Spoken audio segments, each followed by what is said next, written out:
El contenido de este podcast tiene información explícita que podría dañar la sensibilidad de quien escucha. Se recomienda discreción. Esto es Rigor Mortis.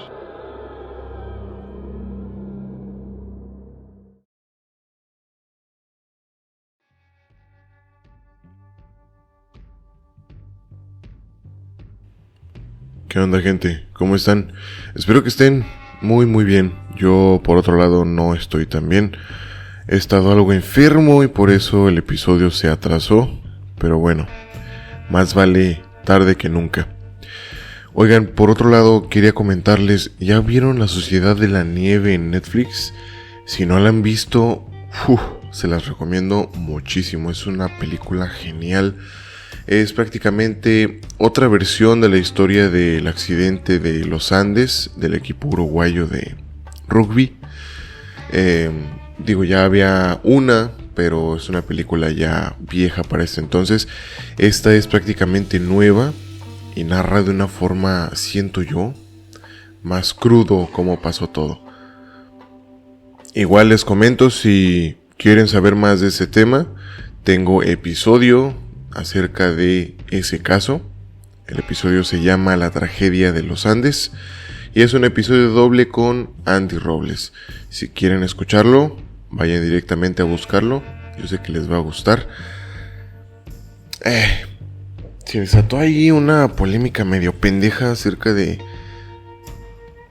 la película y la pinche inclusión forzada que de repente las minorías quieren, de por qué no había protagonismo de mujeres y por qué no había protagonismo de inclusión de homosexuales. ¿Es neta? En una historia basada en un hecho completamente real, la gente quiere que haya inclusión de mujeres quienes fallecieron en el avión y que eran nada más como 5, y en el avión iban más hombres, obviamente porque era un equipo de rugby, y quieren la inclusión de personajes homosexuales cuando no se sabe si alguien era homosexual, pero por lo visto nadie era homosexual. ¿Qué pedo? Es un claro ejemplo y un claro reflejo de lo madreada que está la sociedad y de lo chillón que es la generación Z. Pero bueno, no quiero extenderme más porque luego se ponen ustedes a llorar que por qué no empieza el episodio. Ya va a empezar. El episodio de esta semana, volvemos otra vez ya a los asesinos. Por aquí nada más habían desfilado caníbales varones, entonces para que haya inclusión y para que haya protagonismo de mujeres, viene aquí a desfilar la primera caníbal mujer. Los dejo con el episodio número 83, aquí, en Rigor Mortis.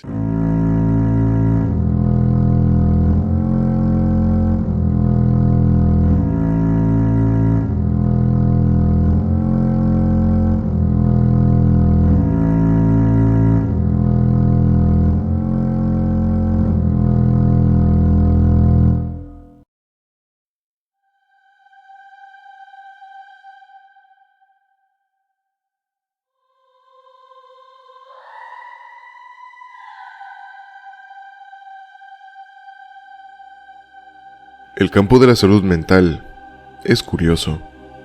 Por un lado se sabe que no existe persona que tenga una salud mental impecable.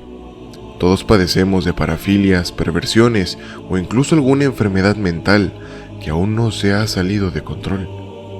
Pero lejos de hablar de padecimientos psiquiátricos, el caso de hoy nos trae a una historia donde los celos de una mujer desembocaron en el acto más macabro y oscuro que alguien pudiera cometer. Para el martes de rigor de hoy, llega la Hannibal de Australia. Catherine Mary Knight nació el 24 de octubre de 1955, media hora después que su hermana gemela Joy en el hospital Tenterfield, en el noroeste de Nueva Gales del Sur, Australia.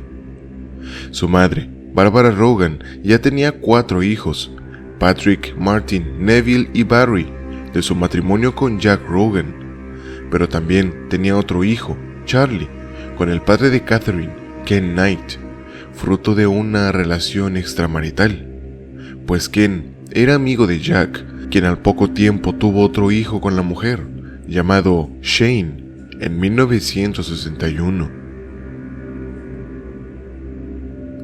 Cuando el matrimonio anterior de Bárbara se separó, los dos hijos mayores, Patrick y Martin, se habían quedado con su padre, Jack. Y los dos hijos menores, Neville y Barry, se fueron a vivir con una tía en Sydney. Cuando Jack Rogan murió en 1959, Patrick y Martin se fueron a vivir finalmente con su madre.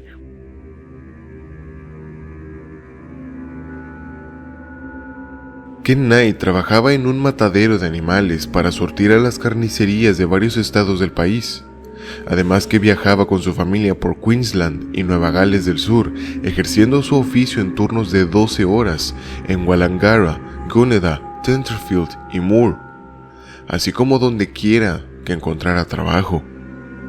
En tanto al ambiente familiar, cabe recalcar que las cosas pintaban tan mal como una relación fruto de una infidelidad pudiera engendrar, pues, según algunos informes, Ken Knight era un alcohólico violento que abusaba sexualmente de Catherine múltiples veces al día. Bárbara, por su parte, solía contar a sus hijas detalles íntimos de su vida sexual, además de cuánto odiaba tener relaciones y también a los hombres. Más tarde, cuando Catherine se quejó con su madre de que uno de sus compañeros quería que participara en un acto íntimo que ella no quería realizar, Bárbara solo le dijo que se aguantara y que dejara de quejarse. Catherine, por otro lado, afirma que varios miembros de su familia, exceptuando su padre, la agredieron íntimamente con frecuencia, cosa que continuó hasta que cumplió 11 años. Aunque hay muchas dudas sobre los detalles, los psiquiatras aceptan sus afirmaciones y los hechos han sido confirmados en gran medida por otros miembros de la familia. Aparte de su hermana gemela, la única persona cercana a Catherine era su tío, Oscar Knight, un campeón de equitación. Pero la vida le daría un golpe muy duro, pues él tomó su vida en 1969, lo cual resultó devastador para ella. A los pocos meses, Ken, Bárbara y sus 3 hijos finalmente se establecieron en Aberdeen en 1969, donde había un trabajo estable en el matadero local. Según diversas fuentes, la joven Catherine era una niña cariñosa que era amable con los animales. Dado el entorno de toda su vida, no sorprende que lo único que Catherine Knight quisiera hacer cuando creciera fuera trabajar en los mataderos. En todos los pueblos en los que había vivido, había una fábrica de carne.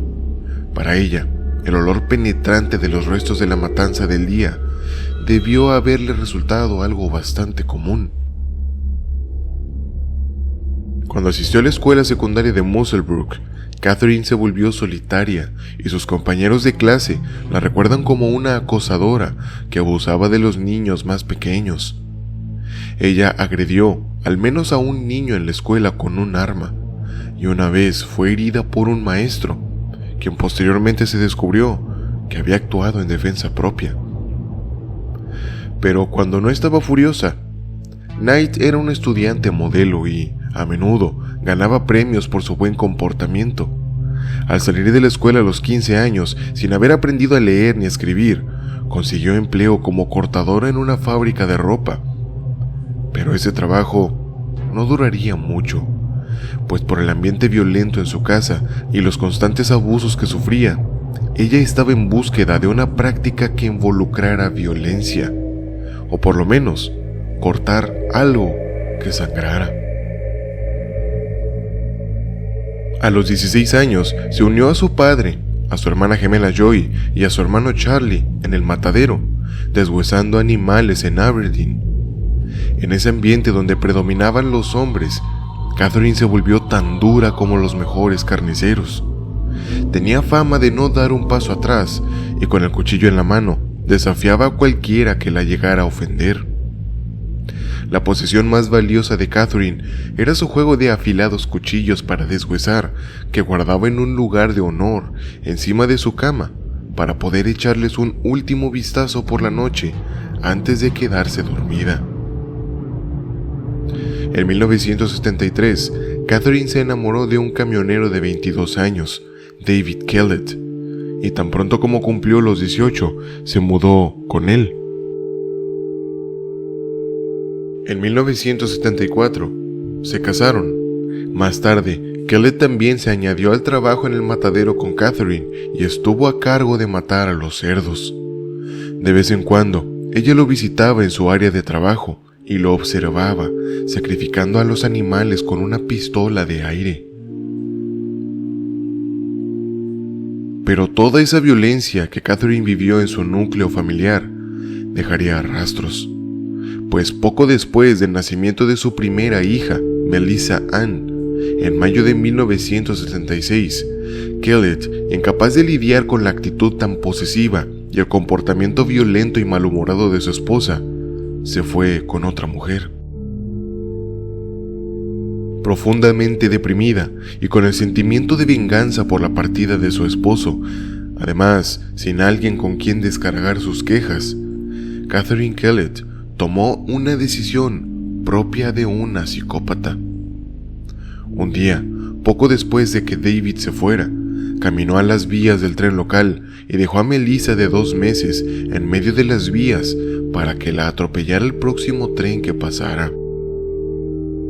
Afortunadamente, la bebé fue rescatada por un hombre que buscaba comida cerca y la escuchó llorar.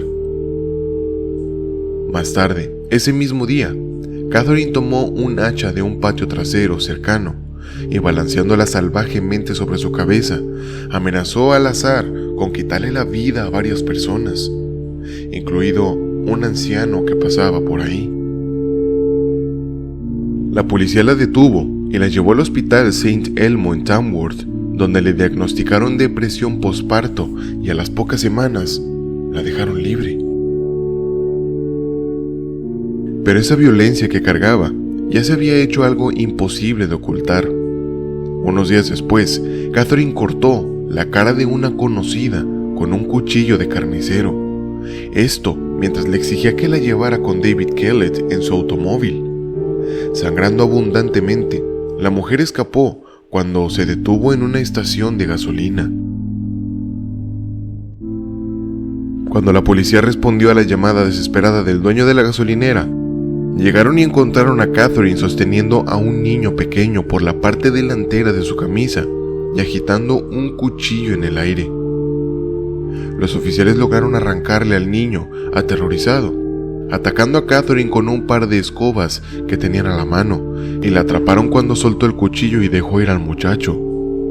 Por ese altercado, bajo recomendación de un médico local, fue admitida en el hospital psiquiátrico Morisset para recibir tratamiento y fue detenida bajo supervisión mientras su hija estaba al cuidado de sus abuelos, Barbara y Ken Knight.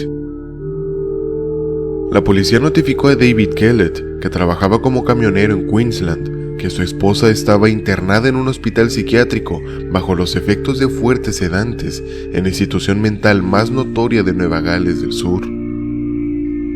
Con su madre Jean, Kellett condujo cientos de kilómetros para estar con su demente esposa, quien se puso agresiva en el momento que lo vio.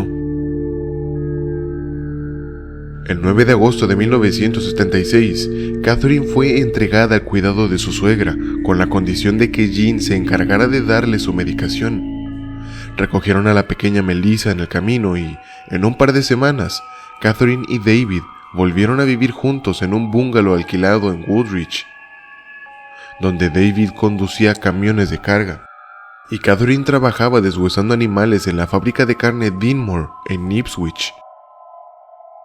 Pero esta reunión resultó ser más tormentosa que nunca, ya que Catherine regularmente se enfurecía de manera muy violenta por cualquier razón y agredía a su esposo con los puños, le arrojaba los electrodomésticos de cocina o cualquier otra cosa que tuviera a la mano. Pero aunque los problemas entre ellos eran moneda corriente, El 6 de marzo de 1980 tuvieron otra hija, llamada Natasha Marie. Y entonces, un día de 1984, como respuesta a las oraciones de David Kellett, Catherine se fue. El hombre llegó a casa una noche del trabajo y la casa estaba vacía. Catherine había empacado junto a sus dos hijas y se mudó con sus padres a su granja en las afueras de Aberdeen. De regreso al trabajo en el matadero de Aberdeen y después de retomar su apellido de soltera, Catherine Knight no duró mucho en la granja con la gente y pronto se mudó con los niños a una propiedad rentada en las cercanías de Muswellbrook. Un año más tarde, su espalda estaba muy deteriorada, debido a que se inclinaba constantemente sobre los cadáveres en el matadero, y tuvo que dejar de trabajar por completo. El gobierno le encontró una casa de la Comisión de Vivienda en Aberdeen, que le convenía porque estaba más cerca de la escuela de los niños y podía caminar en lugar de tener que conducir todos los días. Con una pensión como ingreso, alta, delgada y atractiva de 30 años, todo lo que Catherine necesitaba era un hombre. Después de varias relaciones fallidas desde la ruptura con su marido, Catherine hizo clic con Dave Saunders en un hotel local en el año de 1986. Saunders era un minero de 38 años de la cercana Scone. Era considerado un buen tipo, cuyo único problema era que le gustaba beber, y pasó la mayor parte de su tiempo en el hotel recibiendo un skinful, que es prácticamente una cantidad suficiente para que una persona pueda quedar ebria.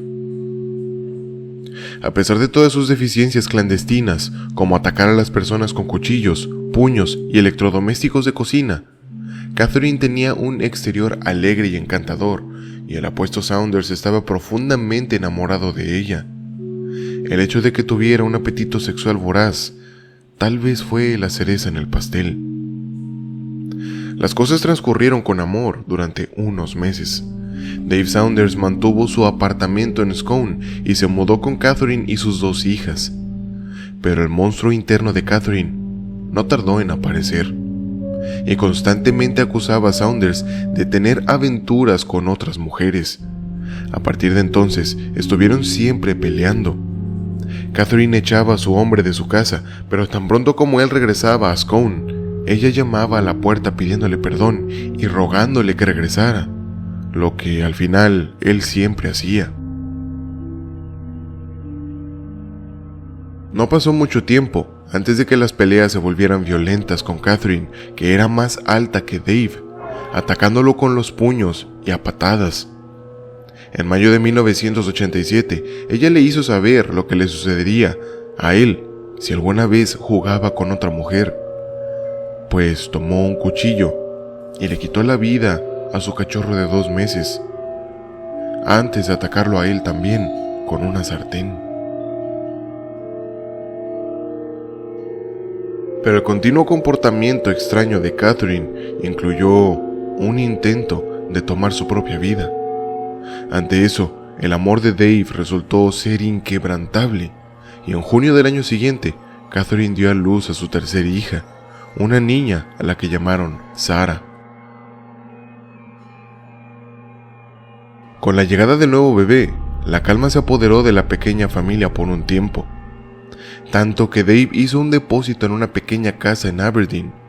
Esa pequeña casa de madera de 2 dormitorios en McQueen Street fue la primer posesión real que la feroz Catherine Knight había tenido en su vida. No era de sorprender que la hubiera decorado de la forma en que siempre había soñado, de su pasión más grande: animales muertos.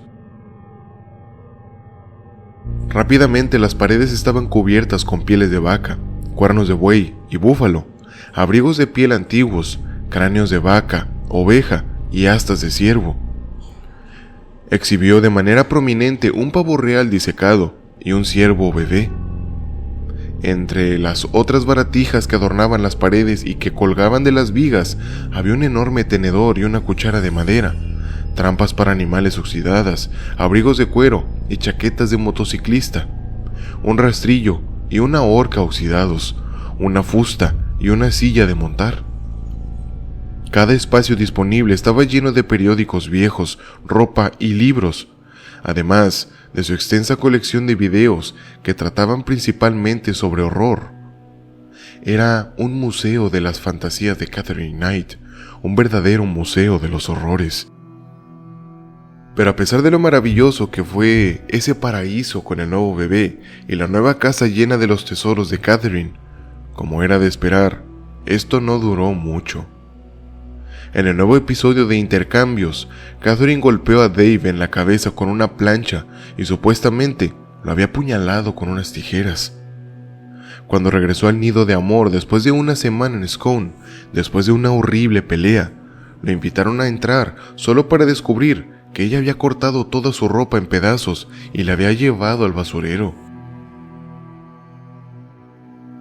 Esta vez, Dave Saunders decidió que ya había tenido suficiente. Se tomó su largo descanso del servicio de las minas y dejó de lado todos sus viejos lugares para beber. A pesar de los frenéticos esfuerzos de Catherine por encontrarlo, no tuvo suerte. Sus compañeros sabían dónde estaba, pero ciertamente no iban a devolver a su compañero, a la temida señora. Y como nadie le daba respuestas del paradero de su esposo, finalmente se dio por vencida, quedándose sola con 3 niñas. Pero meses después, Dave regresó a su casa en McQueen Street para ver a su hija y descubrió que, en su ausencia, Catherine había ido a la policía local y les había dicho que estaba aterrorizada de que él regresara y la golpeara. Hizo que la policía emitiera una orden de violencia doméstica contra él para mantenerlo legalmente alejado de ella y los niños. Catherine, deseosa de un hombre que la amara como ella lo exigía, no tardó mucho en encontrar otro amante y a los pocos meses de relación estaba embarazada de nuevo. El padre era un vago local, John Chillingworth, de 43 años, quien, a pesar de que trabajaba en la carne de Aberdeen, era un hombre que gastaba todo su dinero en la bebida. El bebé que engendraron fue un niño llamado Eric y nació en 1991. A pesar de que el hombre se gastaba todo su dinero en la bebida, el estilo errático de Catherine se encargó de que la relación solo durara 3 años. Y terminó amargamente cuando Knight dejó a Chillingworth por John Price, un residente de Aberdeen con quien, siguiendo los pasos de su madre, había tenido una aventura a espaldas de Chillingworth durante algún tiempo. Aunque estaba angustiado en ese momento, resultó que el rechazado John Chillingworth era el tipo más afortunado del planeta, pero no lo sabía. Pues pasando el tiempo, superaría su corazón roto, dejaría el alcohol y haría algo constructivo por su vida. Por el contrario, al relacionarse con la malvada mujer de Aberdeen, John Price había firmado su propia sentencia de muerte, y tampoco lo sabía.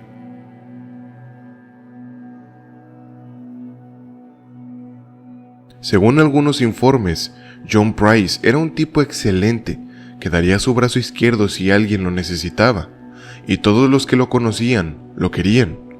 Estaba casado y tenía 3 hijos cuando el matrimonio se disolvió en 1988. Su exesposa se quedó con la hija más joven, una niña de 2 años, y él terminó con un niño y una niña adolescentes a quienes cuidar. Era dueño de un bungalow de 3 habitaciones en St. Andrew Street, en Aberdeen, y traía a casa un buen salario trabajando en las minas locales. La familia no tenía carencias. Pricey, como era apodado, conoció a Catherine Knight en un hotel local en 1993. No pasó mucho tiempo antes de que fueran muy cercanos. Entró en la relación con los ojos bien abiertos, pues había escuchado todos los rumores sobre la forma en que ella trataba a sus hombres, pero él decidió darle el beneficio de la duda.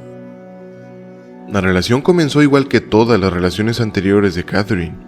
Ella era la esposa devota y amorosa que cocinaba, cosía, atendía a su hombre y lo llevaba a casa desde el hotel cuando no podía caminar por estar demasiado borracho. Además, sus hijos se llevaban muy bien y la vida parecía un campo de rosas. Pero las espinas del rosal no tardaron en aparecer. Las acusaciones de infidelidad, las peleas, las separaciones y el inevitable reencuentro comenzaron. A finales de 1995, Catherine se mudó con Pricey a la casa familiar en St. Andrews Street. Debe haber parecido vivir en el Palacio de Buckingham después de su casita llena de animales muertos en las paredes. La bebida de John se intensificó y también lo hicieron las peleas con su esposa. Se les podía ver en la calle frente a sus respectivas casas y en cualquiera de los hoteles locales donde bebían. Todo era diversión y juegos en un minuto y se estaban gritando el uno al otro al siguiente. En 1998, Catherine mostró a los jefes de Pricey en las minas una cinta de video que había grabado en secreto en su casa. La cinta presentaba algunos artículos que Pricey supuestamente había robado del trabajo. Knight sostuvo que grabó la cinta como venganza en una pelea sobre su continua negativa a casarse con ella. Habían llegado a pelear y supuestamente él la había golpeado. Ella había planeado mostrarle la cinta a Pricey para usarla como chantaje contra él, pero después de otra horrenda pelea, decidió dar un paso más y mostrárselo a sus jefes. Aunque los elementos de la cinta habían pasado su fecha de caducidad o se consideraban basura y se habían desechado de la empresa, fue suficiente para que Pricey fuera despedido del trabajo que tanto había amado durante 17 años. Ese mismo día, Pricey la echó de su casa y ella huyó de regreso a su diminuta cámara de los horrores en McQueen Street. La historia de su maldad se extendió por el pequeño pueblo como un incendio forestal, pero dada su fama, no fue sorpresa para nadie. Cuando Pricey volvió con Catherine unos meses más tarde, aunque no le invitó a vivir a su casa, sus luchas se reanudaron con más saña.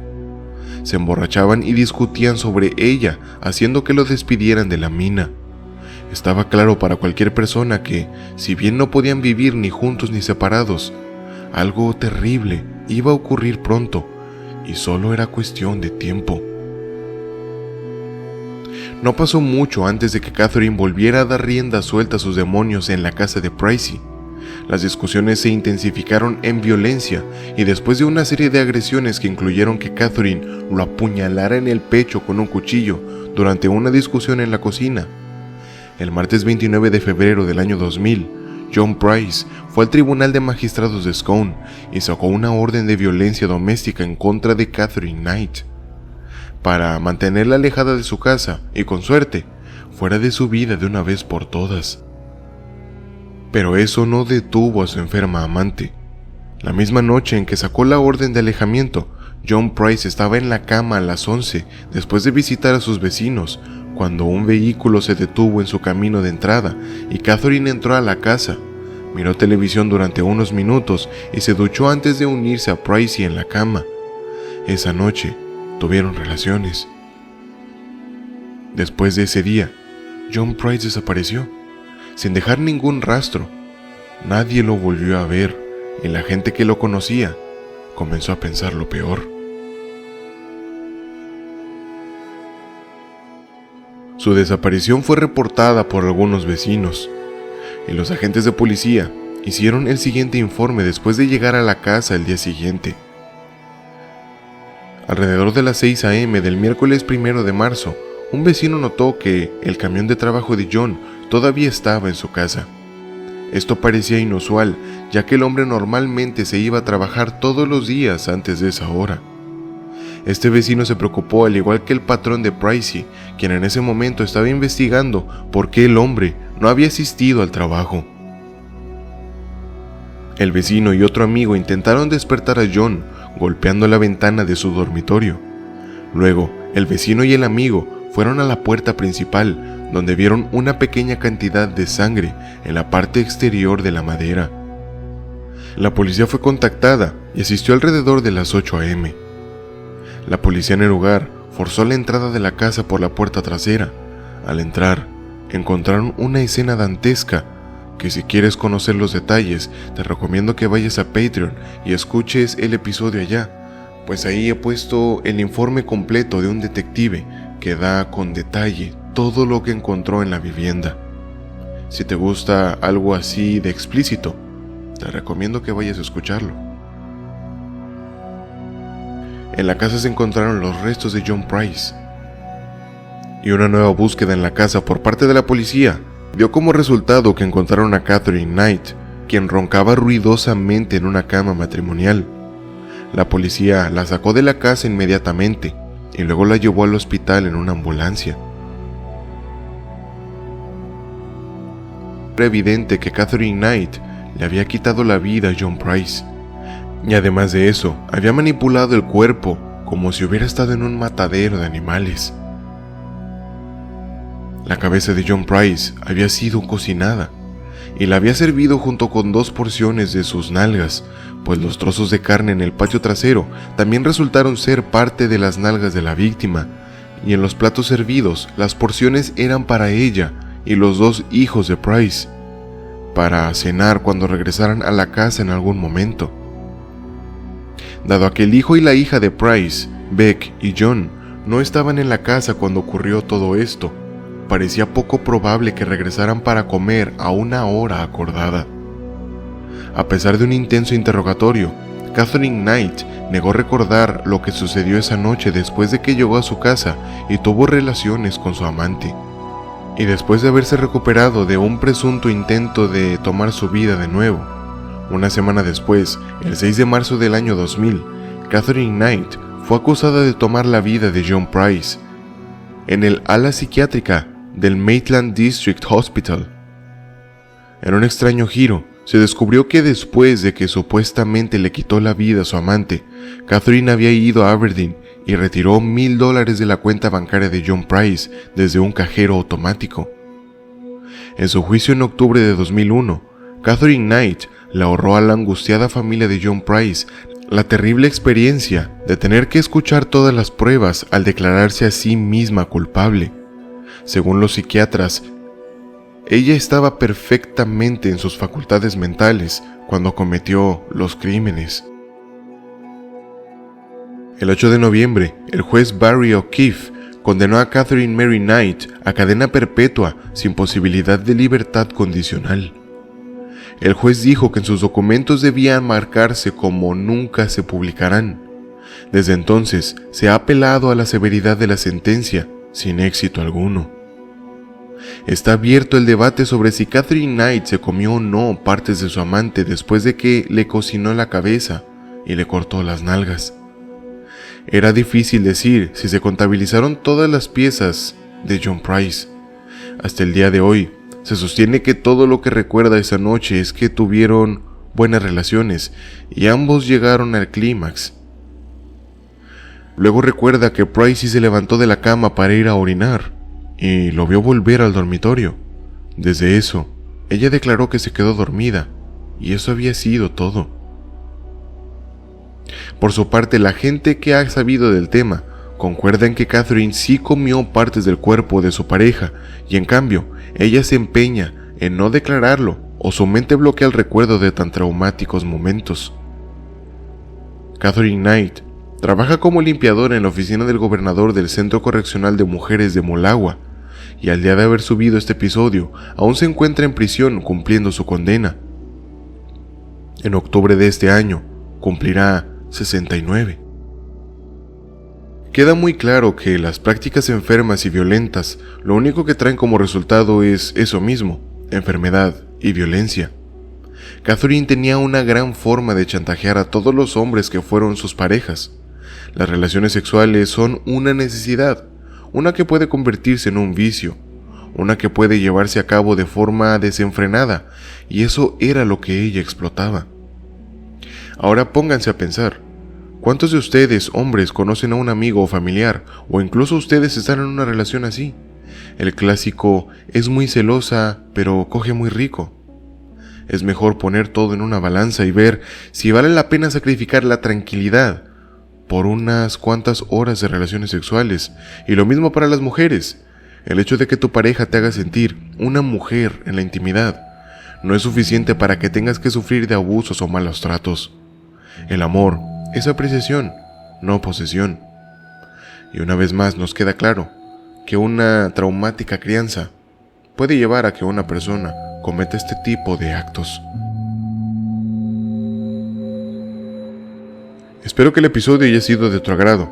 Esta fue la historia de Katherine Knight, la Hannibal de Australia. Si quieres saber más detalles acerca de este caso, suscríbete a Patreon y escucha el episodio completo y sin ningún tipo de censura. Allá de aquel lado se están subiendo cosas bastante explícitas y este episodio en especial, en el informe policíaco, fue bastante explícito. Así que si quieres saber la historia completa, sin pelos en la lengua, te espero de aquel lado. Por una suscripción mensual de $3, tú podrás accesar a todo este contenido, a los episodios anteriores que ya se subieron explícitos y a los que vienen semana tras semana. Normalmente se están subiendo los días lunes, un día antes de la publicación del episodio a todo el público. En este caso se subió un poco tarde porque sigo enfermo. ¿Qué tengo? No lo sé, pero todavía me siento algo mal. De igual manera, muchas gracias gente por haber escuchado. Si llegaron hasta acá, por favor comenten algo o no comenten nada si no quieren. Suscríbanse a Patreon o no se suscriban si no quieren, no pasa nada. Gracias a todas y a todos por haber escuchado hasta acá. Les agradezco prestarme su tiempo y sus oídos. Esto fue Rigor Mortis, yo fui Eduardo Miranda. Y ustedes son asombrosos. Hasta la semana que viene.